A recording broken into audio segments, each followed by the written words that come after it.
vais essayer de balayer tout ça, mais on ne va peut-être pas tout voir, parce que je voudrais aussi qu'on ait un débat, hein, qu'on ne soit pas... Voilà. Mais c'est quoi l'Europe? C'est quoi l'Europe? Une chose. Quand est-ce que je veux... Oui, on va le mettre en pleine page, mais la souris, je ne la vois pas. Elle est là.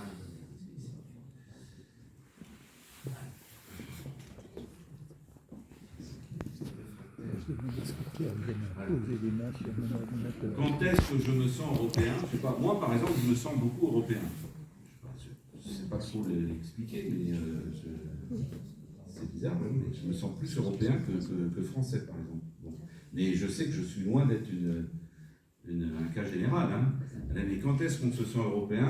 Qu'est-ce que ça veut dire se sentir européen? On va essayer de commencer par aborder ce sujet. Bon, alors, vous connaissez l'histoire d'Europe, hein, qui a été enlevée sur un taureau par Zeus dans la mythologie. Donc, le nom Europe viendrait de là, hein, parce que même les historiens, vous savez que la mythologie, ils ne sont pas toujours d'accord. Bon. Donc, quelque part, c'est quand même... Europe, c'est pas tombé de rien, c'est quand même quand on parle de la mythologie, on parle de la Méditerranée, on parle de la Grèce antique, on parle de l'Antiquité, voilà, on est vraiment dans le cœur de notre... Ça vient pas de Chine, quoi, hein, c'est ça que je veux dire. Hein. C'est pas arrivé en container, Europe, hein, c'est enlevé par un taureau en Méditerranée, hein, on est sur l'île de Crète, hein, donc c'est quand même... On est en plein dans l'espace géographique. Alors, souvent, on parle d'Europe, et puis on a aussi l'Union européenne, parce qu'évidemment, on est européen. Bon, on est européen, comme disait Charles de Gaulle, de l'Atlantique à l'Oural. Bon, on peut discuter.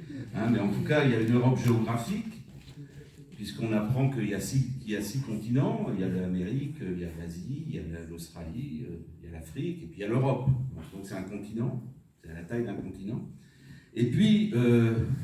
donc un continent avec 700 millions d'habitants, 44 pays, si on compte les pays évidemment qui ne sont pas membres de l'Union européenne, et puis on a l'Union européenne qui est aujourd'hui 27 pays, vous savez qu'on était 28, mais on a perdu un. Bon. Ils reviendront peut-être un peu un jour, hein, c'est pas les Britanniques, mais ils ont préféré vivre sans l'Europe. Bon, donc ok, alors on est 27 aujourd'hui, et on est 447 millions d'habitants, donc ça représente quand même beaucoup, 447 millions. C'est plus que les États-Unis. Hein, donc souvent, on ne raisonne pas forcément comme ça. On raisonne toujours avec nos drapeaux nationaux. C'est intéressant. Les Américains aussi le font. Hein, ils raisonnent avec leurs drapeaux des États. Mais à des moments, ils se sentent très américains. Et nous, est-ce qu'on a ce déclic de se sentir très européen quand on est quand même appartenant à un de ces 27 pays et à ces 447 millions d'habitants? C'est la question qu'on peut se poser. La grande différence peut-être avec les autres espaces qui sont des grands espaces fédérés comme les États-Unis ou comme le Brésil, qui est aussi une fédération, ou comme la Fédération de Russie, c'est en Europe ce patchwork, je dirais, de culture que nous avons, qui est assez unique dans son genre, et qui fait d'ailleurs que quand vous parlez d'Europe en dehors de l'Europe, personne ne comprend comment ça peut marcher. Parce que, bon, on y reviendra, mais on s'est fait la guerre souvent pendant des siècles. On parle quand même beaucoup de langues différentes. On a 24 langues officielles, mais on en parle plus que ça encore, si on compte les langues non officielles. On a quand même des coutumes, on va dire, assez différentes. Hein. On a des manières de vivre un peu différentes aussi. Et malgré tout, on se sent quand même européen, en particulier quand on quitte l'Europe.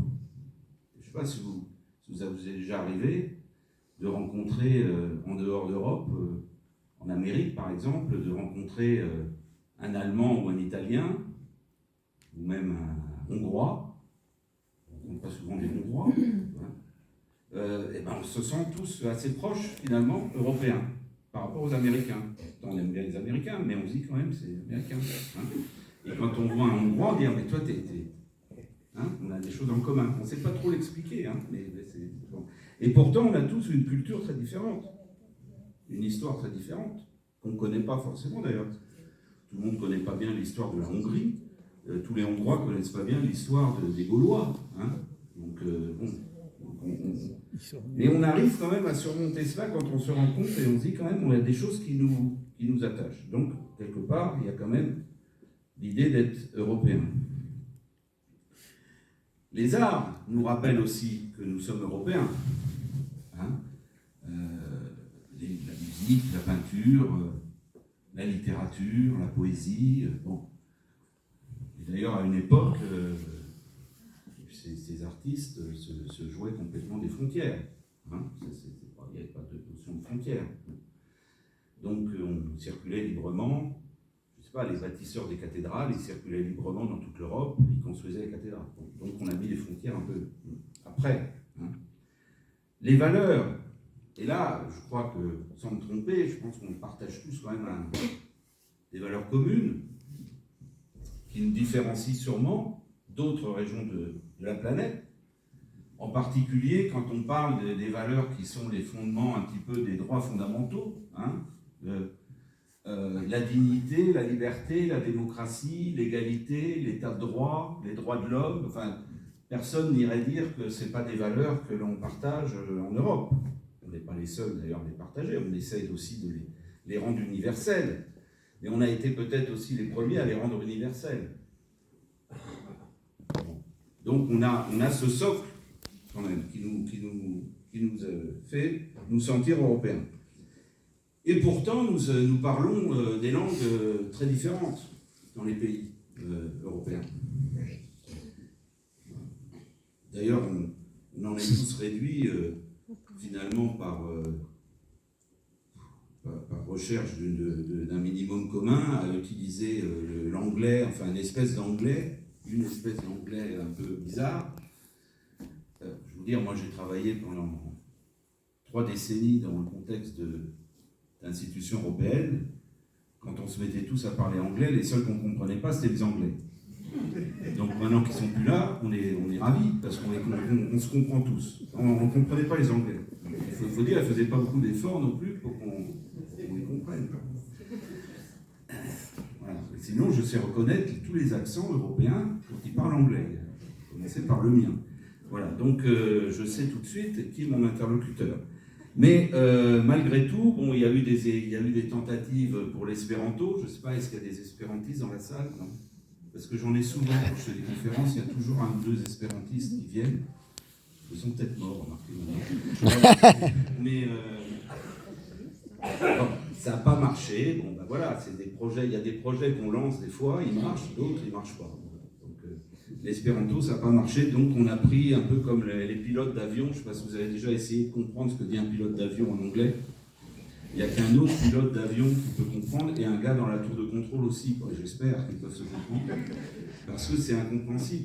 Bon, alors on utilise un peu ce anglais-là dans les médecins et leur signature. Alors, je comprends certains pilotes. Ceci étant dit, qu'est-ce que c'est que ce qu'on appelle le projet européen? Pourquoi on a fait ça? D'où c'est parti? Et pourquoi on a fait ça? C'est peut-être enfoncer des portes ouvertes, mais moi j'aime bien quand même le rappeler, même si des fois on m'a dit ça fait ringard de parler de la guerre, mais bon, je suis pas sûr, moi, hein, que ça fasse ringard. On l'a fait parce que pendant des siècles, et là je commence en 1914, je suis sympa, hein, parce qu'on aurait pu repartir bien avant en fait. On peut penser que c'est la succession de Charlemagne en Europe, hein, donc avec les petits-fils de Charlemagne, qui a commencé à semer la pagaille un petit peu dans les zones géographiques, en particulier Lothar, hein, qui avait hérité de la Lotharingie. Et quand vous regardez la carte de la Lotharingie, ça part en gros des Pays-Bas jusque l'Italie, et vous avez toute cette zone, qui est la zone finalement aujourd'hui encore économiquement la plus riche d'Europe, et qui a toujours été convoitée par tous les voisins, et qui a été quand même toujours à l'origine des guerres. Alors on a fait tout le temps des guerres, hein, je ne sais pas, moi, où est-ce qu'il y aurait un monument qui nous rappellerait autre chose que des guerres. Alors il y a des guerres de religion, mais il y a aussi des guerres entre pays, des conquêtes, des pertes de territoire, des changements de nom, etc., des changements de possession. Alors, bon, je dirais, jusqu'à Napoléon, on avait vécu comme ça. Après, il y a eu, après Napoléon, on a commencé à faire le concert des nations, donc vouloir créer des nations pour éviter le retour d'un Napoléon. Et puis finalement, les guerres ensuite sont devenues dévastatrices et on les appelle les guerres mondiales. Bon. Mais 1914-18, évidemment, ça a été la plus terrible. Et d'ailleurs, à l'époque, à la fin de 1918, je vous rappelle qu'on a créé l'ancêtre de l'ONU, qui s'appelle la Société des Nations, dont d'ailleurs Jean Monnet a été le secrétaire général adjoint à l'âge de 30 ans, donc c'est quelque chose qu'on oublie. Mais en tout cas, la Société des Nations était là pour éviter d'autres guerres. Et depuis lors, elle n'a jamais joué son rôle, elle n'a jamais évité des guerres. Il y a eu des guerres en permanence. Alors même si nous, on considère qu'en 1918, on a gagné la guerre, que ça s'est arrêté, je vous rappelle, c'est juste un armistice, il n'y a jamais eu vraiment de fin. Et puis, ça a continué dans beaucoup de régions du monde. Hein, et aujourd'hui, on pourrait même dire que la situation au Moyen-Orient, la situation dans certaines parties du monde, en Ukraine, etc., découle encore des conséquences de cette période et des choix qui ont été faits ensuite lors du traité de Versailles, notamment. Alors, 14-18, donc on n'a pas pu l'éviter, on avait dit la der des der, etc. Il y a eu un mouvement d'ailleurs pan-européen qui s'est créé entre les deux guerres mondiales, parce qu'il y a eu évidemment d'un côté la montée des fascismes et des nationalismes, mais il y a eu aussi de l'autre côté un mouvement pour faire la paix. Donc ça n'a pas marché, vous le savez bien. Donc il y a eu la Deuxième Guerre mondiale, encore pire peut-être que la première. Et là, il y a un certain nombre d'hommes. Je dis des hommes parce que c'était des hommes. Je suis désolé, mesdames, mais il y avait des dames derrière les hommes, mais on ne les voyait pas, ils n'en parlaient pas. Enfin, non, Schumann, lui, n'a jamais été marié. Donc, mais c'était des hommes courageux, sûrement, je dirais, qui avaient aussi été des visionnaires, qui avaient voulu aussi éviter les guerres à nouveau, qui ont eu aussi peut-être une période où ils ont pu le faire et qu'ils ont su saisir une fenêtre d'opportunité. En tout cas, ce sont ces hommes à qui nous devons aujourd'hui le projet dans lequel nous sommes encore et qui continuent de se construire en fait. Donc, bon, j'en ai parlé un peu, Jean Monnet avec son compère Robert Schuman, qui ont été, on va y revenir, qui ont été les premiers architectes finalement de la première forme d'organisation qui a marché, parce qu'il y avait eu des projets, notamment Winston Churchill avait un projet aussi, hein, mais ça a donné autre chose, ça a donné ce qu'on appelle le Conseil de l'Europe, qui siège à Strasbourg, qui est une organisation intergouvernementale, qui est là pour parler essentiellement des droits de l'homme et de sujets comme ça, mais qui n'a pas de pouvoir, je dirais, coercitif ou bien législatif, et qui émet juste des recommandations, donc dont tout le monde se fout. Hein, bon. C'est un peu comme la Société des Nations à l'époque. Donc ce Conseil de l'Europe, il a le mérite d'exister, je ne le critique pas, je veux dire, il n'est pas un organe décisionnaire ou politique.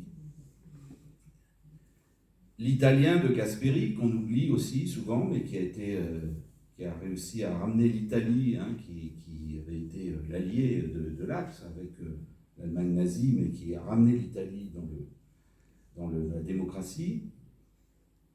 Et puis un Allemand important, Konrad Adenauer, donc un Rhénan, qui aussi a ancré donc l'Allemagne de l'Ouest, qu'on appelait l'Allemagne fédérale à l'époque, hein, la partie donc, qui n'était pas occupée par par les forces communistes pro-soviétiques, et qui donc a aussi permis à l'Allemagne de s'ancrer dans ce projet-là. Alors, effectivement, ils ont un trait commun, ces hommes-là, des grands humanistes, pour certains des grands catholiques, la plupart, je dirais, sauf Jean Monnet, qui ne peut pas... Personne n'a vu Jean Monnet aller à la messe, sauf peut-être le jour de son mariage, mais il avait 80 ans. Donc il était peut-être catholique, mais en tout cas il n'allait pas à la messe. Les autres étaient plutôt des fervents catholiques. Je ne parle pas de Churchill, qui lui évidemment est un Anglais, donc il est plutôt anglican. Et les autres étaient des humanistes catholiques très engagés pour les valeurs de paix, de démocratie, qui avaient eux-mêmes été persécutés, pourchassés, pour certains, pendant les régimes de dictature. Adenauer était en résidence, pratiquement en prison chez lui, donc à côté de Cologne. Il avait été le maire de Cologne. Schuman, il s'était caché dans des couvents. Il était recherché aussi par les nazis. Et De Gasperi était aussi clairement dans l'opposition de Mussolini. Il était emprisonné aussi à une période de sa vie. Et Jean Monnet, lui, œuvrait pour les Alliés depuis Washington, Londres et Alger. Donc c'était des gens qui avaient connu les guerres, qui avaient été très actifs, et qui ont voulu faire quelque chose, et qui pesaient encore, évidemment, dans cette période après-guerre où on était en pleine reconstruction. Et alors l'idée est tout à fait audacieuse, parce que moi j'ai l'habitude de dire c'est la seule fois finalement au monde, je peux me tromper, mais vous allez me contredire si je me trompe, mais je ne crois pas, c'est la seule fois qu'on termine un conflit en mettant en commun ce qu'on a de plus précieux entre les belligérants. C'est-à-dire qu'il n'y a pas de... Personne n'est venu se servir, prendre du territoire, prendre le charbon, occuper l'Allemagne comme on avait fait après la Première Guerre mondiale. Voilà, il n'y avait pas finalement de vainqueurs et de vaincus. On a mis en commun le charbon et l'acier, donc ce qui étaient les matériaux les plus précieux et les plus importants de l'après-guerre. L'énergie, le charbon faisant tourner les usines, les aciéries, donc l'acier, le minerai, le fer, l'acier, les charbons. Donc vous voyez, on pouvait tout faire avec ça. Des armes, des trains, tout ce que vous voulez. Et on l'a mis en commun entre les pays qui étaient des anciens ennemis héréditaires, on pourrait dire, entre la France et l'Allemagne, d'abord, ouvert ensuite aux pays qui voulaient rejoindre, donc on rejoint en premier la Belgique, le Luxembourg et les Pays-Bas, suivi de l'Italie, et en mettant en commun tout cela, non pas en disant moi je dirige pour les autres, mais en créant donc des institutions supranationales indépendantes pour organiser tout cela. Moi, je ne connais pas d'autres projets qui... D'ailleurs, on a essayé de le refaire dans certains endroits. Il y a encore régulièrement des gens qui viennent d'Asie, qui viennent d'Afrique, qui essayent de comprendre comment ça peut marcher, cette histoire-là. Mais on n'arrive pas à le reproduire pour le moment. En tout cas, ça a marché. Donc, donc je vous renvoie au texte de la déclaration du 9 mai 1950. L'Europe, donc, ne se fera pas d'un coup, mais par petites avancées, et elle créera une solidarité de fait entre ses membres. Ça, c'est le mot le plus important. C'est-à-dire qu'on mettait des choses en commun, mais on était solidaires les uns des autres. Principe qui est parfois un petit peu oublié ou étouffé quand... vous savez, c'est facile, quand vous êtes caution solidaire d'un membre de votre famille, quand il paye son loyer, tout va bien. Le jour où il a un problème d'argent, c'est plus embêtant d'être solidaire. Parce qu'on a signé quand même qu'on était solidaire. Donc le jour où la Grèce était un problème, il n'y avait plus beaucoup de solidarité, mais il y a quand même ce principe qui existe et qui est un principe fondateur, la solidarité. D'ailleurs, si on ne veut plus être solidaire, on est libre de sortir. C'est-à-dire que les Anglais l'ont fait. Voilà. On peut quitter le projet. En tout cas, c'est ce projet-là.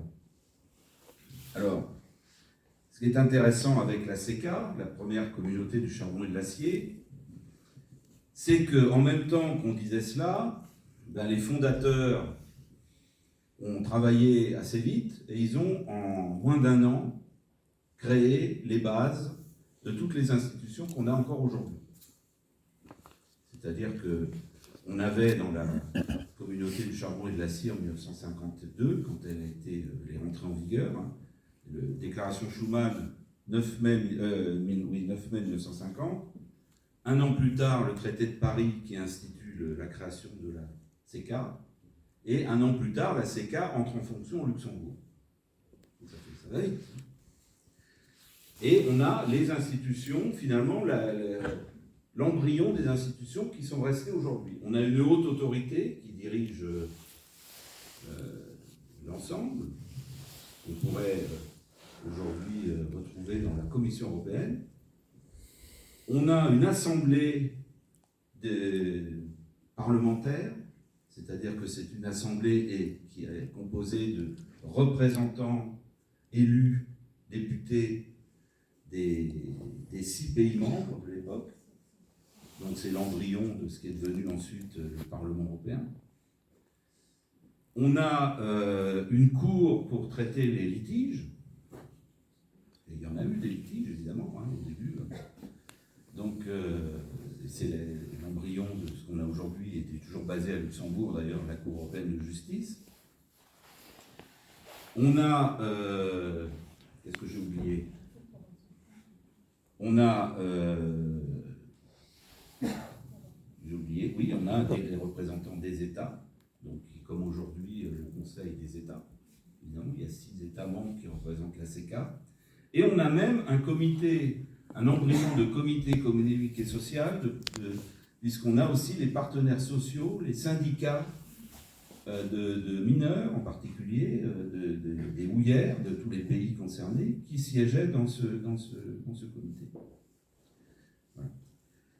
Donc, en 1952, on a les bases sur lesquelles ensuite vont venir se greffer, ou plutôt vont venir en parallèle, mais en partant de là, croître d'autres communautés. Parce qu'évidemment, après ça c'était le premier étage de la fusée, il y a eu d'autres étapes. Disons que pour les fondateurs, le charbon et l'acier, c'était pas par hasard.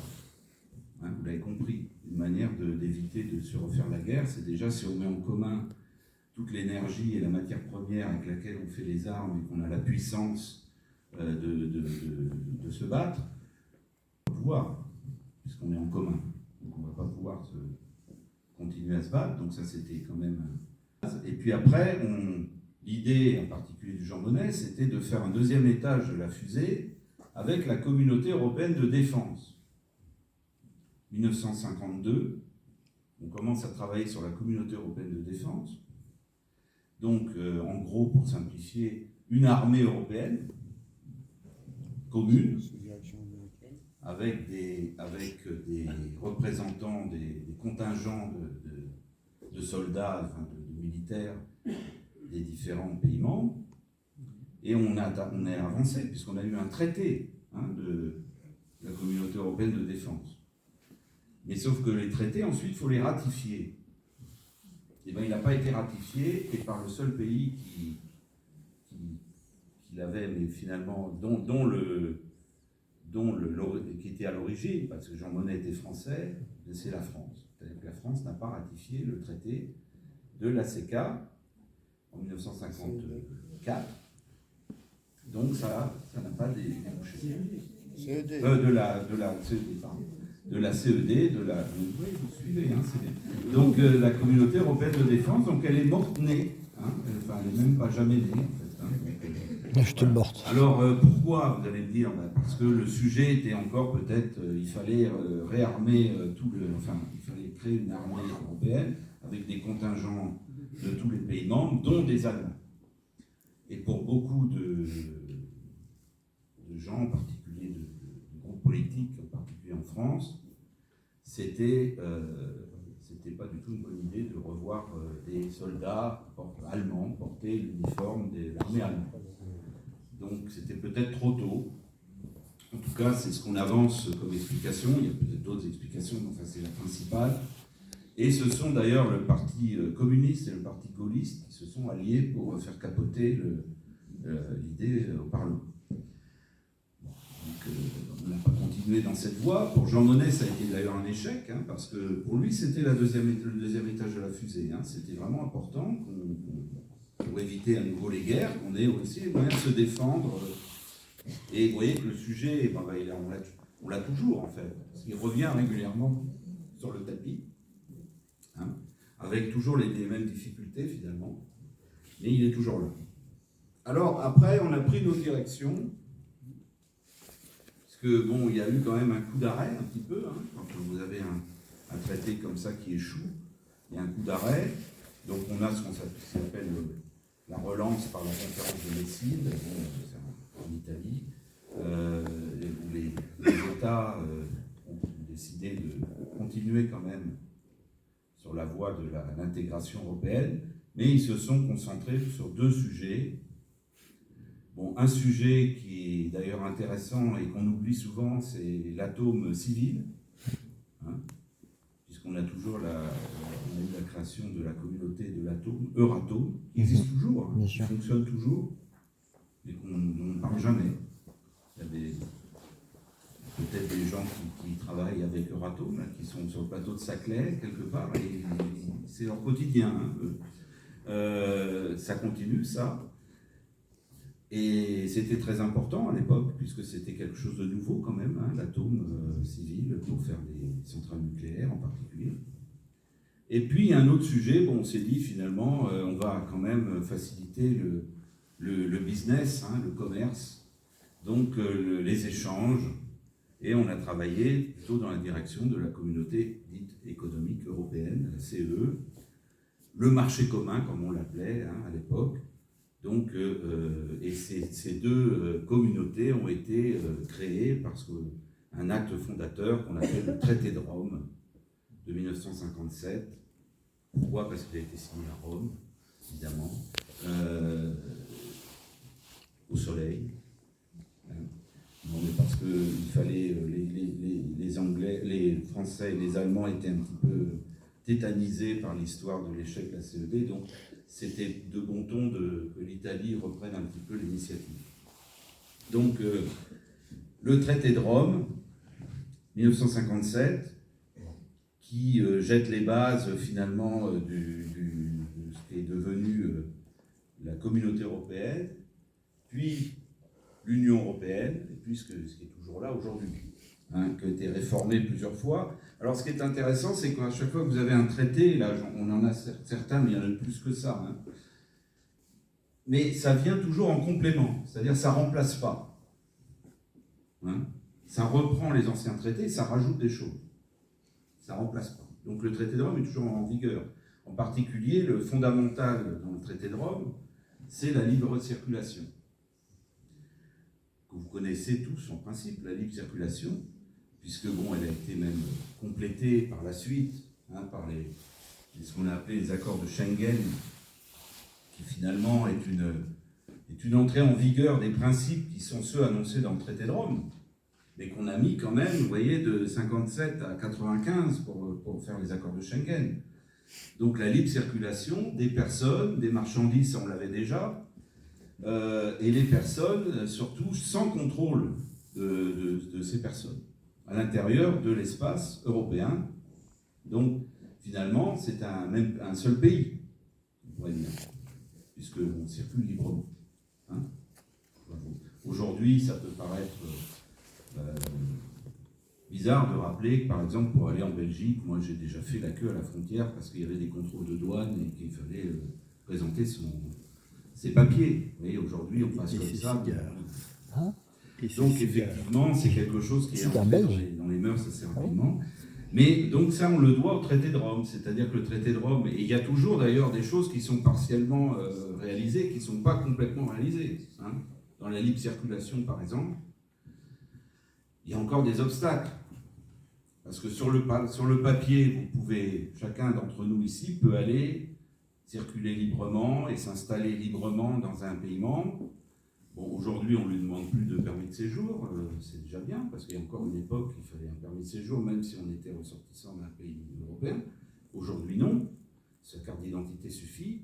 Mais il y a les États qui continuent à mettre un petit peu de frein. On vous demandera d'apprendre la langue du pays. Bon, alors si vous voulez aller à Vilnius, il faut commencer à apprendre le lituanien assez vite, hein, parce que voilà, vous allez avoir des moments où on va vous dire, si vous ne parlez pas la langue du pays, vous n'allez pas pouvoir faire tout ça, vous n'allez pas pouvoir avoir droit à ça, etc. Ça, en principe, c'est pas légal par rapport au texte du traité de Rome qui garantit à tout citoyen la libre circulation pour le travail, mais pour sa vie, pour son établissement de vie, d'avoir droit à ses bénéfices de caisse de retraite de tous les pays dans lesquels il a travaillé et dans le pays où il réside. Voilà. Alors, c'est quelque chose qui se continue à se mettre en œuvre parce que, bon, il y a tout le temps des citoyens qui trouvent que c'est pas assez abouti, donc qui portent les affaires devant la juridiction compétente, et la juridiction compétente en la matière, c'est la Cour européenne de justice, qui à ce moment-là oblige les États membres à adapter leurs droits pour faciliter cela. Il y a eu des cas célèbres. Hein. Évidemment, dans les années 50, quand on a fait ça, il y avait quand même très peu de gens qui, je ne sais pas, moi, étaient italiens, qui avaient vécu 20 ans en Espagne et 10 ans en Allemagne et 10 ans aux Pays-Bas, et qui voulaient ensuite s'établir au Portugal et avoir leur pension correspondante. Aujourd'hui, il y en a de plus en plus des gens comme ça. Donc, on a été obligé de légiférer et de faire des règles qui s'appellent la portabilité des droits de pension. Alors ça, c'est sur le papier. Après, je vous souhaite bien du plaisir, avec votre caisse de retraite, d'aller porter ça en connaissance. Mais en tout cas, ça existe. Donc, on est encore dans un cheminement qui n'est pas abouti, hein, c'est-à-dire qu'on a édicté dans les traités des grands principes, et puis, bon, et on verra comment, il faut adapter ensuite les lois, la législation, les règlements, les directives, etc. On va avancer un petit peu. Alors, une carte, c'est toujours bon. Aujourd'hui, voilà où nous en sommes. Donc, avec le Royaume-Uni, il y a quelque temps, il aurait été coloré, il est redevenu blanc. Et on a des pays qui n'ont pas voulu adhérer, qui n'ont pas référendum. La Norvège s'est prononcée 2 fois contre l'adhésion à l'Union européenne. Bon. La Suisse aussi, plusieurs fois, il y a eu ce qu'ils appellent là-bas des votations. L'Islande, qui était à un moment qu'on pensait candidate, et puis finalement a retiré sa candidature. Alors, on pourrait s'interroger pourquoi, il y a des raisons multiples et variées, mais enfin, ils considéraient qu'ils étaient pour le moment mieux lotis tels qu'ils sont. Voilà.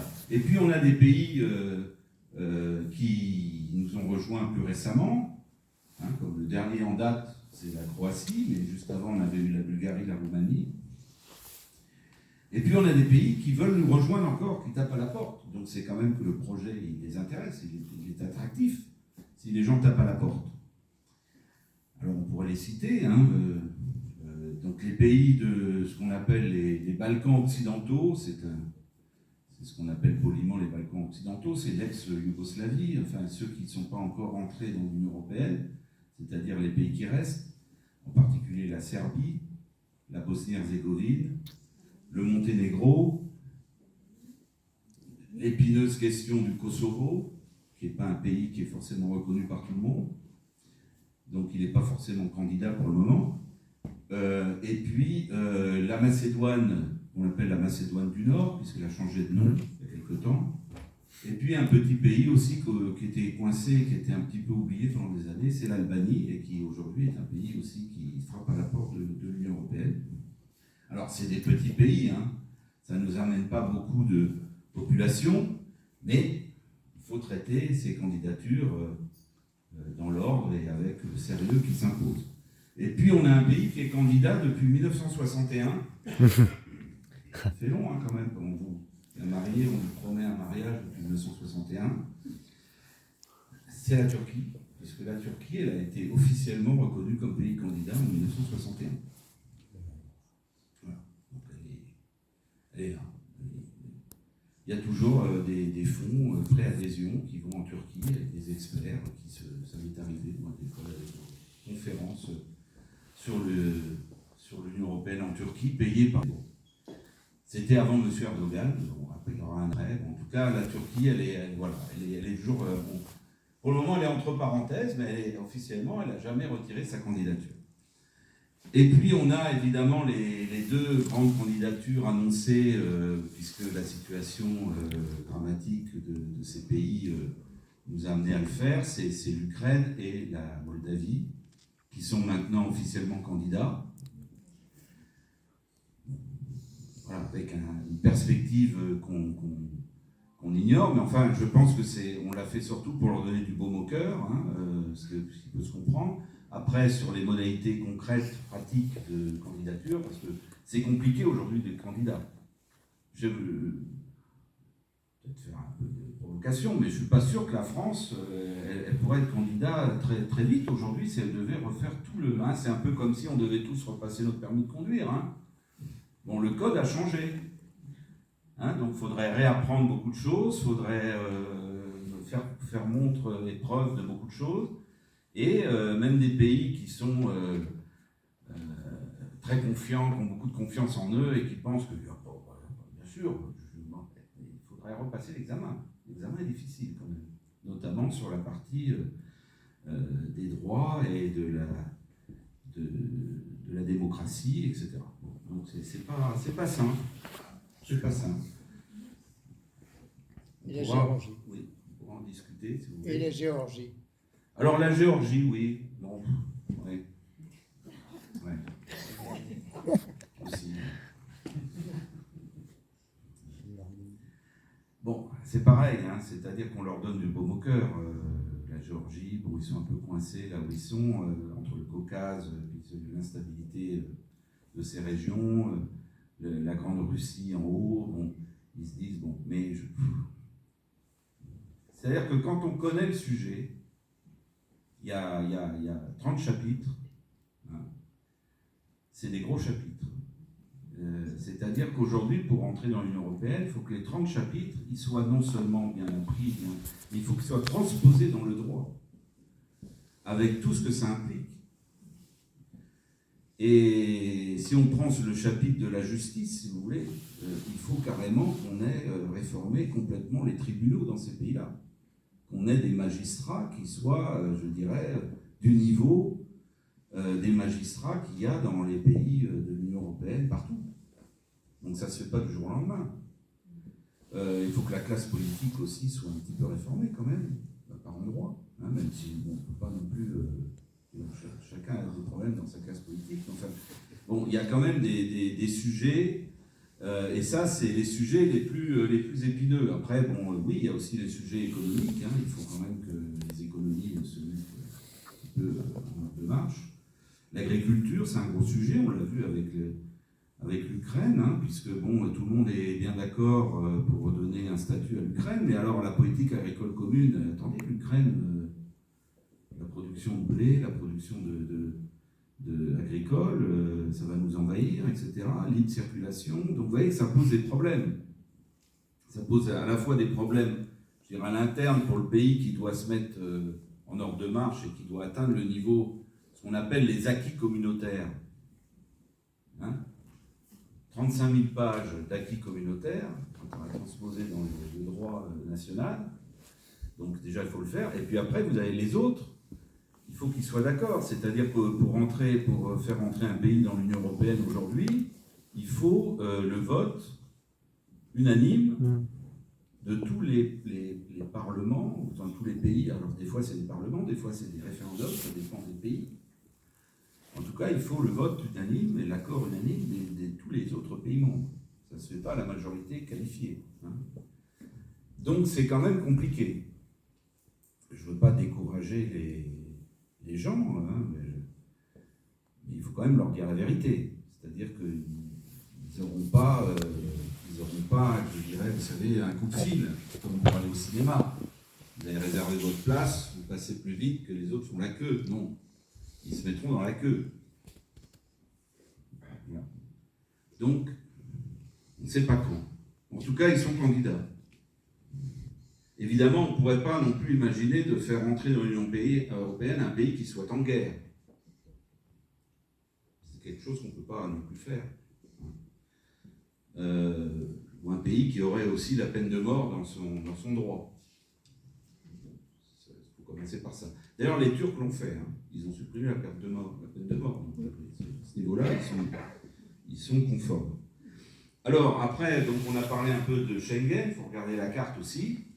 Alors, c'est intéressant, Schengen, parce que c'est un petit peu sur la base de volontaire. C'est-à-dire que vous voyez quelque chose qui vous choque tout de suite, c'est qu'il n'y a pas un pays comme la Norvège et la Suisse qui ne font pas partie de l'Union européenne, mais ils font partie de Schengen. Et puis, vous avez des pays qui font partie de l'Union européenne qui ne font pas partie de Schengen. Alors, en particulier l'Irlande, parce que bon, ils ne pouvaient pas à cause du Royaume-Uni, en fait. Puisqu'ils ont une frontière commune avec le Royaume-Uni ne voulait pas. Donc, l'Irlande ne pouvait pas. Ils ne peuvent toujours pas. Et puis, il y a des pays pour lesquels les autres ne veulent pas. En particulier la Bulgarie et la Roumanie. Vous avez un veto de certains pays qui est en train de se lever. Donc, bonne nouvelle, si vous devez aller en Bulgarie, en Roumanie prochainement, en avion, ce sera Schengen. C'est-à-dire que si vous arrivez à un aéroport, il n'y aura pas de contrôle. Par contre, sur route, il y en aura toujours, pour le moment.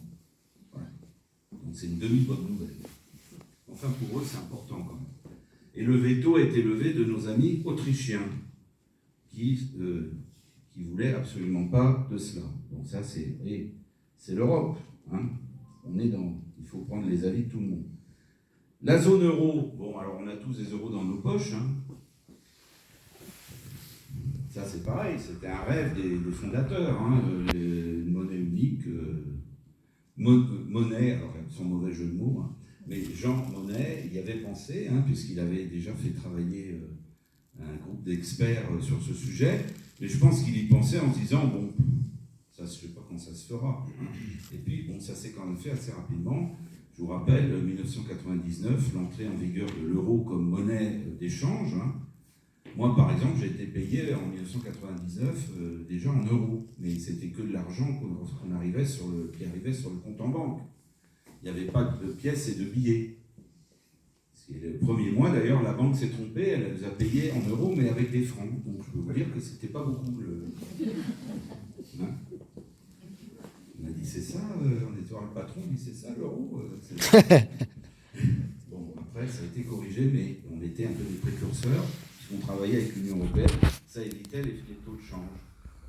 Et puis, 1er janvier 2002, donc ça fait déjà 22 ans, donc les moins de 20 ans ne s'en souviennent plus, eh bien, on a eu l'introduction des pièces et des billets, qui résistent quand même, malgré toutes les choses. Et je constate quand même que beaucoup de gens qui faisaient campagne dans des tas de partis politiques à travers l'Europe, contre l'euro, ils disent plus rien maintenant sur l'euro. Donc je me dis, c'est bon signe.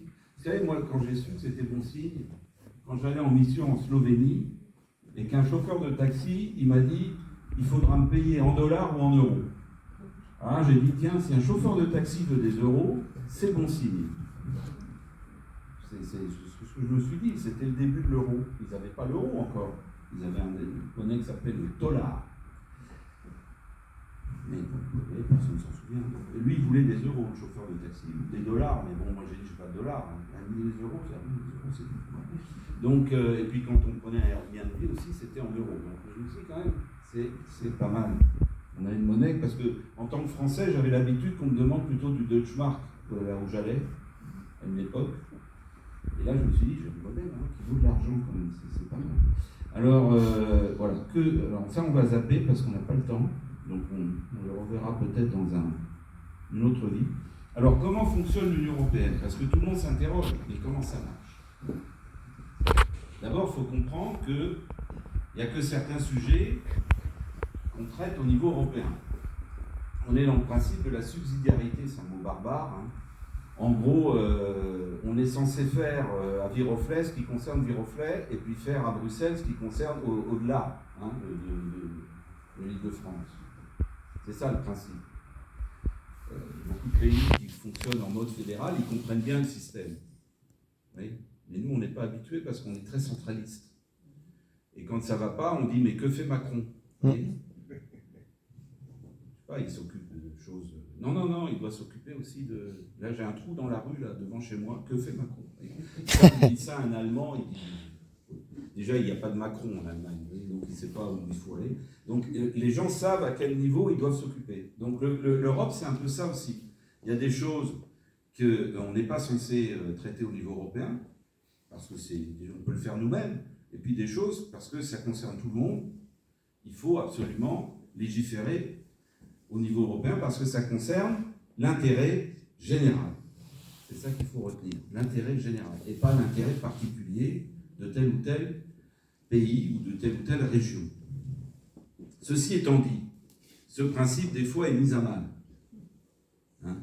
Parce que, par exemple, si vous prenez des grands sujets, la défense, par exemple, ça concerne l'intérêt général. Ah oui, mais c'est régalien. Donc, c'est l'intérêt particulier de chacun des pays. Ça, pas touche. La police, pas touche. Les impôts, pas touche. Vous voyez, il y a des sujets comme ça. La santé, alors on était prêt à y toucher au moment du Covid, et puis maintenant, on est revenu à dire pas touche. Chacun son truc. Bon, alors ça, c'est un peu dommage, parce que ça concerne aussi l'intérêt général. Mais pour le moment, on a du mal à le traiter de manière commune. Donc on dit, non, ça... Alors du coup, on a fait un peu l'inverse. On a traité ce qui était plus facile, d'abord de manière commune. Ce qui fait que beaucoup de reproches qu'on fait à l'Europe, c'est de dire oui, mais l'Europe, ils ont légiféré sur la taille des prises de courant. Oui, parce que c'était facile de traiter la taille des prises de courant, et puis on s'est dit on va faire ça, c'est l'intérêt quand même général. Mais en gros, c'est pour se faire c'est un tour de chauffe. L'idée, c'est de maintenant qu'on a traité tous les sujets faciles, parce que c'est quand même facile, même si on a mis des groupes d'experts pendant des années pour traiter la question des prises de courant, on est quand même parvenu à un accord, sauf les Anglais. Bon. Mais donc, on fait toujours des exceptions, parce que des fois on se dit bon. Alors, il y a maintenant, on est arrivé à un seuil maintenant où il faut taper dans le dur. Moi, il faut traiter des sujets qui font quand même, qui tapent dans le dur. Donc ça, la subsidiarité, bon, c'est pas encore complètement... c'était l'idée, hein, mais c'est pas encore complètement achevé. Alors on a des institutions. Je les ai brièvement citées tout à l'heure.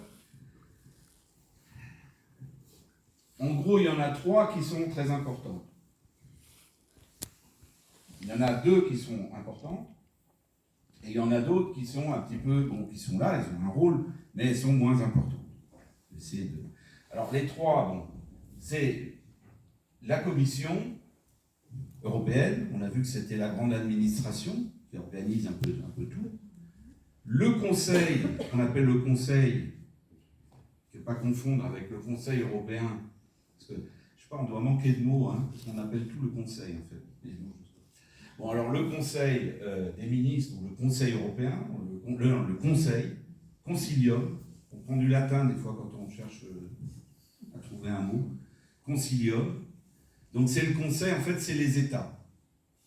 C'est là où les États ils siègent tous ensemble. Et puis les conseils européens, ça c'est autre chose, c'est les chefs d'État. Donc c'est les têtes pensantes, et puis les autres c'est les exécutants. Mais ils sont importants. Et puis le Parlement européen, c'est les citoyens que nous sommes. Voilà, ça c'est la trilogie, c'est la trinité, c'est le triangle, c'est ce que vous voulez. Et c'est ça le plus important. Après, on a d'autres choses importantes. J'ai dit tout à l'heure, la Cour de justice, elle est assez importante parce que des fois, ça n'aboutit pas en termes législatifs classiques par le vote des lois. Donc, il faut des fois une jurisprudence de la Cour pour que les choses avancent, pour obliger les États à faire.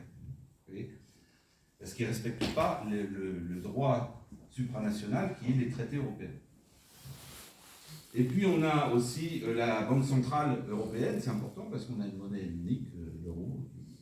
Après, on a d'autres institutions qui sont quand même des institutions plus secondaires. On ne va pas y passer trop de temps. Donc, le triangle institutionnel, c'est très important. Vous savez, c'est toujours cette phrase de Henry Kissinger, l'Europe, quel numéro j'appelle? Ben, il n'y en a pas. Ce sont 3. Vous savez, quand il y a eu la remise du prix Nobel à l'Union européenne, vous vous souvenez, on ne savait pas qui le donner. Donc ils sont venus les 3. Ils en ont eu 3. Alors je vous rassure, il n'y en a qu'un qui est vrai, les autres c'est des copies. Je ne peux pas le dire. Et qui a eu le vrai? Ça, je ne vous dirai pas. Donc, la Commission, le Parlement, le Conseil. Donc ça c'est le plus important.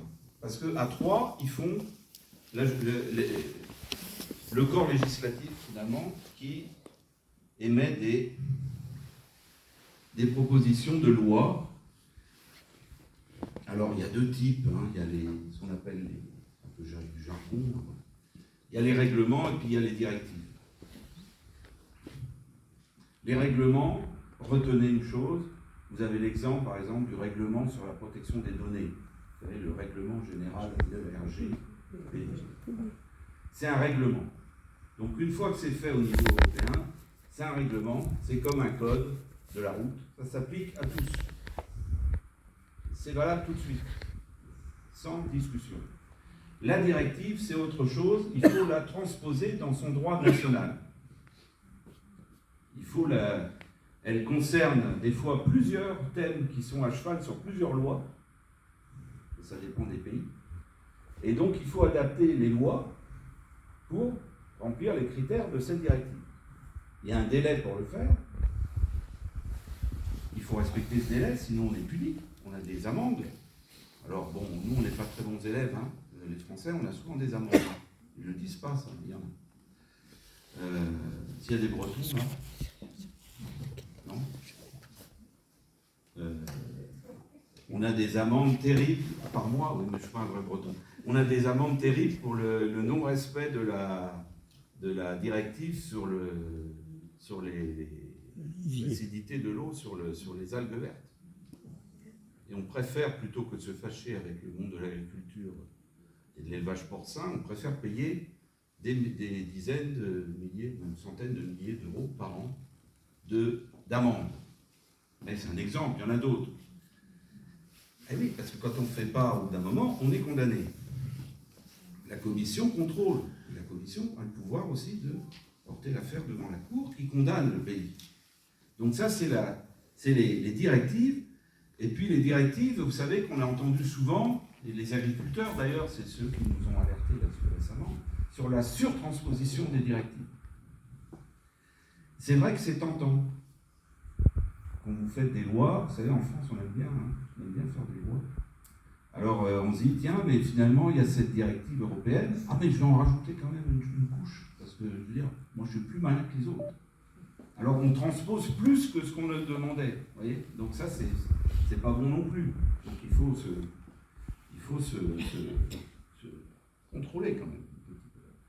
Alors, les députés européens, on va y revenir, parce qu'ils ont un rôle important, et puis les États. Alors, on ne peut pas enlever l'un et l'autre. Chacun a son rôle dans cette histoire, et on ne peut pas faire abstraction de l'un pour parler de l'autre. Ils sont à 3 à travailler. Souvent, on oublie ça. Alors, la Commission, elle a plusieurs rôles. D'abord, elle est à l'initiative. Bon, alors oui, elle est composée d'un président, enfin en l'occurrence c'est une présidente aujourd'hui, Ursula von der Leyen, et puis un commissaire. Alors on a l'habitude de dire un commissaire par pays, moi ça me choque toujours parce qu'il n'est pas là pour représenter son pays. Il est là pour travailler en tant que commissaire européen à l'intérêt général. Mais il est nommé sur proposition de chacun des pays. Comme un haut fonctionnaire, moi j'ai quelqu'un de bien chez moi, je vous le propose. C'est comme ça que ça devrait marcher. Mais souvent on fait des raccourcis, on dit ah oui c'est le commissaire français qui représente. Non, il ne représente pas la France. Il est commissaire français. Aujourd'hui c'est Thierry Breton, c'est un monsieur important, il a été plusieurs fois ministre, il a été grand patron, grand capitaine d'industrie. Donc effectivement, c'est un talent. Zéro. Super. Enfin oui, je vois qu'il y en a qui Hein voyaient chez Zéro. Laurent, Zéro à C'est-à-dire, c'est un talent quand même, en tout cas qu'on a voulu proposer comme, enfin que le gouvernement français a voulu proposer comme commissaire voilà, comme personnalité française. Il passe d'ailleurs un test, hein. Il est auditionné par le Parlement européen. Il passe un entretien d'embauche. Et des fois, et ça ne marche pas, on a vu le Parlement européen rejeter des candidats commissaires. Ça arrive de plus en plus souvent d'ailleurs. Donc, ce n'est pas un commissaire, comprenons-nous bien, quand on dit un commissaire par pays, ce n'est pas un représentant de son pays, c'est un qui est nommé sur proposition d'un des pays. Il y avait une tentative avec, vous savez, le traité qui n'a pas été, pour lequel on a voté non en France et aux Pays-Bas, le traité dit constitutionnel, voulait réduire le collège des commissaires et qu'il n'y ait pas forcément un même nombre de commissaires que de nombre de pays membres. Moi, personnellement, ça ne me dérange pas. Ça dérange quand même certains, c'est-à-dire de se dire qu'on pourrait avoir un jour un collège de commissaires où il n'y aurait pas de Français, par exemple. Voilà. Bah, oui, pourquoi il n'y aurait pas de Hongrois, mais il faudrait toujours qu'il y ait un Français ou un Allemand? On va dire oui, mais parce que le couple franco-allemand. Oui, bon, d'accord. Enfin, bon. Après, on prend les gens selon leur talent. Hein, voilà. En tout cas, bon, ça se discute. Donc, important par rapport à une administration nationale, parce qu'on dit souvent la Commission, c'est une administration.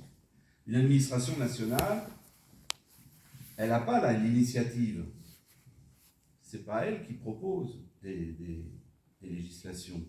Ce sont les députés, ou c'est le gouvernement, c'est le ministre, c'est le président, dans le cas français, qui est un cas assez particulier, mais c'est en tout cas le gouvernement ou c'est le Parlement. Ce n'est pas l'administration exécute. Dans le cas de la Commission, c'est différent parce que l'administration, elle a aussi le pouvoir d'initiative. Elle peut soumettre une proposition de acte législatif, on va dire, aux États et au Parlement européen, en justifiant pourquoi elle le soumet. Voilà. Parce qu'elle pense qu'il y a des sujets qui sont de la compétence de l'Union européenne et qui doivent faire l'objet d'une législation européenne. Donc c'est la grande différence. Alors la Commission, elle fait ça, elle propose des lois. Elle est depuis les derniers traités, elle est donc élue, c'est-à-dire les membres qui la composent, oui, ils sont soumis au vote du Parlement européen. Le Parlement européen peut les rejeter. Et on verra après les élections prochaines là qu'il y aura encore toutes les tractations, vous savez, pour occuper les postes à la Commission européenne, qui va changer aussi de leadership. Elle gère ensuite les politiques qu'elle a mis en place, elle gère aussi les fonds de l'UE, ce qu'on appelle la politique structurelle et de cohésion, les fonds européens, les fonds de la politique agricole commune, les fonds de développement régionaux, les fonds, différents types de fonds, c'est la Commission qui les gère directement et qui les contrôle. Et elle est ce qu'on appelle la gardienne des traités, c'est-à-dire que si elle constate en effet que des principes des traités européens ne sont pas respectés, elle a le pouvoir donc coercitif de s'en prendre aux États. Et puis elle est implantée sur 2 sites, à Bruxelles et à Luxembourg. À Luxembourg parce que c'est l'héritage de la CECA, qui était basée à Luxembourg. Donc il y a quelques directions qui sont restées à Luxembourg, parce que les Luxembourgeois ont supplié pour qu'ils s'en aillent pas. Voilà. Il faut rappeler qu'en 1957, le Luxembourg n'a pas voulu que toutes les institutions viennent s'installer au Luxembourg. Parce qu'il y avait l'idée de faire, par exemple, du Luxembourg un petit Washington DC. Vous voyez ? Un petit district fédéral européen. Et ça fait très peur aux Luxembourgeois, en particulier à l'évêque de Luxembourg, parce que Luxembourg a cette particularité d'être un grand-duché, et le grand-duc partage le pouvoir avec l'évêque. Et l'évêque a eu très peur, non pas des cordes de musulmans, mais des cordes de protestants qui allaient venir, parce que, évidemment, les Hollandais les Allemands, les Flamands, il y avait beaucoup de protestants. Donc il a dit, l'évêque, il a dit au grand-duc, non, non, non, on va avoir trop, on va être en minorité dans nos propres pays. Voilà, un rappel historique de pourquoi le Luxembourg finalement a loupé l'opportunité d'avoir toutes les institutions sur son sol. Et c'est la Belgique qui s'est proposée. Voilà. Et d'ailleurs c'est provisoire en Belgique. Hein. Il n'y a jamais eu d'acte qui a dit que les institutions sont basées à Bruxelles. Il y a un seul traité qui précise où est le siège d'une institution, c'est pour le Parlement européen. Le siège est fixé par le traité à Strasbourg. On le doit au président François Mitterrand, qui était quand même malin. Parce que maintenant, si on voulait, et ils ont essayé plusieurs fois, hein, beaucoup de députés de pays voudraient que ça s'arrête, ces navettes avec Strasbourg, et donc ils voudraient, mais ils ne peuvent pas, puisqu'il faudrait changer les traités. Ils sont coincés. Voilà, alors la commission, on va y revenir comment ça marche. Donc le Parlement va y revenir aussi, mais qu'est-ce qu'il fait? C'est la voix des citoyens, puisqu'il y a les élections, depuis 1979, les élections du Parlement européen au suffrage universel. Première présidente élue en 1979, Simone Veil, une Française, qui a été la première présidente du Parlement élue au suffrage universel. Avant, il y avait un Parlement, mais c'était une assemblée parlementaire qui était composée de députés qui étaient désignés dans les différents pays, différents parlements, pour représenter, pour aller siéger au Parlement européen. Depuis 1979, donc on a eu tous les 5 ans une élection. Et là, on est dans la période où il va falloir renouveler le Parlement européen. Pour 5 ans, toute nouvelle loi qui est proposée par la Commission et débat du Parlement européen, qui peut modifier, qui peut amender, qui peut dire qu'il n'est pas d'accord, et qui approuve aussi le budget. Ça, c'est nouveau, c'est-à-dire qu'avant, le Parlement n'approuvait pas le budget de l'Union, maintenant il l'approuve. Et il siège à Bruxelles et à Strasbourg, et une partie de son administration est aussi à Luxembourg. Donc à Strasbourg, une fois par mois, pour les plénières, ce qu'on appelle les plénières, il y en a une en ce moment. Donc si vous avez intérêt, il y a la télé du Parlement, ça s'appelle EPTV, et là vous avez les sessions en direct. Il faut être un petit peu aficionado, peut-être. Ça se regarde, hein. Il y a des replays la nuit pour les insomniaques. Alors, le Conseil fait les gouvernements des pays, parce qu'évidemment, rien ne se décide sans les pays. Quand j'entends des choses, mais ça m'énerve, des bêtises, on entend, oui, la Commission décide ce truc, machin. Non. En fait, ceux qui décident, c'est les pays. Si les pays ne veulent pas d'un truc, ça ne se fera pas, hein, je vous rassure. Il y a le vote à la majorité qualifiée, mais il y a aussi beaucoup encore d'unanimité sur certains sujets. Donc quand ça bloque, ça bloque. Alors, il prend des décisions, qu'il adopte les lois avec le Parlement européen, c'est un système d'aller-retour. Hein. C'est un peu comme, pour faire simple, c'est un peu comme, vous savez, en France, le Sénat avec l'Assemblée nationale. Pouf, pouf, pouf. Bon, là, c'est un peu plus de pouf, pouf. Des fois, ça fait pouf, pouf, pouf. Triangle à 3 bandes. Mais bon, c'est... Voilà. Et puis, il y a ne pas confondre avec le Conseil européen, qui lui est une réunion des chefs d'État et de gouvernement, et qui siège de temps en temps, tous les trimestres, on va dire, pour définir les grandes orientations de l'Europe. Alors, c'est vrai qu'il a tendance depuis peu, il a tendance à définir plus les grandes orientations, mais à se mêler un peu de tout, le Conseil européen. C'est pas son rôle au départ. Hein. C'est pas son rôle. Mais il commence à vouloir faire un tas de trucs, et puis on voit que tout de suite il y a des blocages, et que ça discute, et que ça ne se met pas forcément d'accord. Bon, c'est vrai que quand vous avez 27 chefs d'État et de gouvernement autour de la table, et qu'il n'y en a pas un qui est chef des autres. Hein. Ça, c'est le principe de base de la méthode européenne. Vous arrivez, vous laissez votre uniforme de chef de guerre à l'entrée rencontré, et tout le monde, en gros, est pareil. Vous pouvez parler avec le Slovène à côté de vous, ce qu'il dit, il faut le prendre en compte. Hein, c'est pas... On aurait tendance à dire, toi... Ah non. C'est tous chefs d'État et de gouvernement. Ça apprend l'humilité, vous savez, c'est pas mal des fois. Alors, comment ça marche en gros? Donc la commission propose, le Parlement et le Conseil y discutent. Alors là c'est bien parce que vous voyez, adopte, modifie ou rejette, il faut se mettre d'accord. Pas toujours simple. Et puis après, en cas d'accord, ce qu'on ne dit pas en cas de désaccord, ben, ça repart. Hein, mais en cas d'accord, bon, on a une nouvelle loi. Alors des fois c'est facile de se mettre d'accord, des fois c'est plus compliqué. Alors j'ai plusieurs trucs qui veulent dire à peu près la même chose. Celui-là c'est pas mal. Vous voyez, il y a plusieurs. Le conseil a. Alors, la commission, elle a une proposition, je ne sais pas, on va dire. Il faut par exemple harmoniser le code de la route et mettre toutes les autoroutes d'Europe à 120 km/h. Parce que c'est pas une compétence pour le moment européenne, ça. C'est pas l'Europe qui définit la limitation de vitesse dans les pays. Alors, il faut que la commission dise il y en a marre, maintenant, il faut faire ça. Donc, on présente une proposition. Le Parlement européen, il va discuter ça. Donc, évidemment, ça va être la foire d'empoigne. Oui, mais moi non, je pense que non, moi oui, etc. Bon, on va essayer de trouver une position commune. Peut-être qu'on peut se mettre d'accord soit sur la vitesse, soit sur le type de route, soit sur le type de dangerosité de la route. Et le délai, il n'y a pas de délai.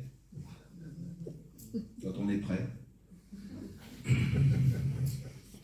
pour ça que des fois c'est long. Hein, essayez de faire ça dans cette salle. On ne va pas demain matin, on n'a pas encore la décision. Hein. On n'a pas encore même la décision de qui va commencer à travailler, à rédiger la proposition commune. Donc, la position commune, admettons, elle arrive, elle est présentée aux États, les États trouvent ça bien, ils adoptent. Bon, ça c'est bien. Après, le PE, ça revient au PE, alors parce que souvent les États ils trouvent ça bien, mais ils disent quand même on va faire des amendements. Donc ça repasse au Parlement, qui réexamine les amendements, qui refait aussi des amendements. C'est donné à la Commission, parce qu'il faut quand même que la Commission vérifie que le texte qu'ils avaient voulu faire au départ, il n'est pas complètement dénaturé à l'arrivée. Ça peut arriver, à force d'amendements.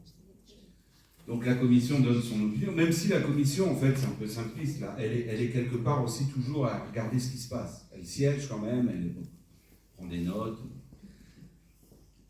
Après, si tout va bien, le Conseil adopte. Ça repasse devant un organe qui se dit est-ce que tout le monde est bien d'accord, etc. Donc c'est vrai que c'est encore plus long. Et après, il y a un vote solennel du PE qui peut valider, ou même si, en principe, il respecte la décision qui est sortie des travaux. On n'a pas vu le PE rejeter un texte qui aurait été travaillé pour passer. Voilà, mais donc c'est assez long. Ce qui explique que les médias ne s'y intéressent pas, parce que on n'est pas sur le calendrier médiatique. On ne peut pas dire, mesdames, messieurs, dans 3 jours, la décision sortira, la fumée blanche, etc. Non, je vais vous oublier. Et c'est comme ça, parce qu'il y a 27 éléments, parce que ça concerne l'intérêt général. Je ne peux pas vous dire autre chose. Et donc, et puis vous avez aussi tout un tas de gens qui gravitent autour de tout ça. Parce qu'évidemment, pour prendre leurs décisions sur un sujet qu'ils ne connaissent pas, parce que le député européen, peut-être qu'il ne sait pas de quoi ça parle, donc il va prendre des avis. Il va prendre des avis auprès de conseillers. Alors, on les appelle les lobbies, parce qu'en France, c'est pas forcément péjoratif, les lobbies. C'est ceux qui sont dans le couloir, qui attendent. C'est en Angleterre, la chambre des communes, les types étaient à faire les 100 pas dans le couloir, c'est la salle des pas perdus, si vous voulez, les lobbies. Donc les types ils sortent, et puis les gars ils arrivent, mais j'ai un rapport pour vous. Je représente les constructeurs automobiles, Et je vous explique que c'est une ineptie de faire une limitation de vitesse à 120 km/h, mais je vous le prouve. On a fait travailler des experts, alors on prend un rapport, il ressort, l'autre il lui dit oui, mais moi je représente la fédération des estropiés des accidents de la route, et donc je vous explique pourquoi. Et donc, le parlementaire, il fait tout ce travail, il le fait bien, il lit tous les avis des experts et il essaye de se faire une opinion. C'est pour ça qu'aussi c'est long. Je ne connais pas forcément le sujet, là je vous ai pris un sujet que je connais, mais il y en a d'autres que personne ne connaît, donc il faut se documenter, il faut lire des rapports. Et donc les lobbies sont là, et ils sont d'ailleurs, en principe, ils signent un registre de transparence, et ils ont pignon sur rue, et on sait qui c'est. Ils ne représentent pas des intérêts de pays amicaux, en principe. Voilà. Donc, et il y a des agences décentralisées, parce qu'on a des agences, surtout des sujets, aussi des agences européennes. Qui connaît l'agence sur les conditions de travail à Dublin? Il y a une agence qui travaille sur les conditions de travail et qui est basée à Dublin.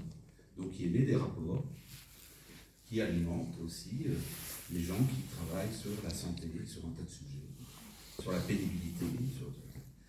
Il y a l'agence, il y a des agences partout. Voilà. Pourquoi ne pas écouter que les agences et pas les lobbies, puisque moi j'ai jamais encore entendu parler des lobbies en positif. Alors ça peut être positif parce que les agences, on a l'impression en fait, pourquoi on le dit, on parle souvent en négatif? Parce qu'évidemment, le lobby qui fait plus de bruit, c'est le plus riche. Celui qui a le plus de moyens pour convaincre. Donc c'est rarement, je dirais, l'association des petits pêcheurs à la ligne du Guilvinec. Vous voyez? Il n'a pas les moyens. Par contre, le gros lobbyiste de chez les grosses boîtes d'agroalimentaire, lui, il a les moyens. Vous voyez? Donc forcément, c'est un peu faussé. Je ne vous cache pas. Donc on a tendance à dire les lobbies font du travail de sape. Mais des fois, ça peut être aussi l'inverse. Ça peut être, évidemment, s'ils représentent des intérêts industriels et que la législation en préparation va coûter très cher à l'industrie parce qu'on va lui demander des nouvelles règles, des nouvelles normes, des nouvelles limitations, de tas de choses, ils essayent de freiner. Ils essayent de convaincre qu'il ne faut pas le faire. Et puis les environnementalistes à côté, ou les humanistes, ou ce que vous voulez, eux, ils essayent de convaincre de le faire, mais ils ont moins de moyens, par définition. Donc forcément, ça ne veut pas dire qu'ils ne pourront pas quand même essayer d'avoir l'oreille attentive et convaincue d'un eurodéputé, ou de plusieurs. Ou que leur thèse ne va pas être prise en compte quand même. Mais ils vont mettre moins de paquets d'argent, etc. Parce qu'évidemment, les autres, ils ont les moyens, ils peuvent organiser. Alors maintenant, ils doivent déclarer aussi, quand ils payent à bouffer à des gens ou qui font des colloques somptueux avec des machins, ils doivent le déclarer. C'est bien ce qui pose problème. Puis les eurodéputés qui ont été participés à ces trucs-là, et puis qui, le lendemain, changent leur avis dans la commission de travail, vous savez, plus que des êtres humains. Donc, si vous êtes invité sur un bateau de croisière, machin, avec tout un truc qui vous explique que ça c'est vachement bien, il ne faut pas faire cette loi, est-ce que vous allez résister longtemps aux sirènes? On ne sait pas.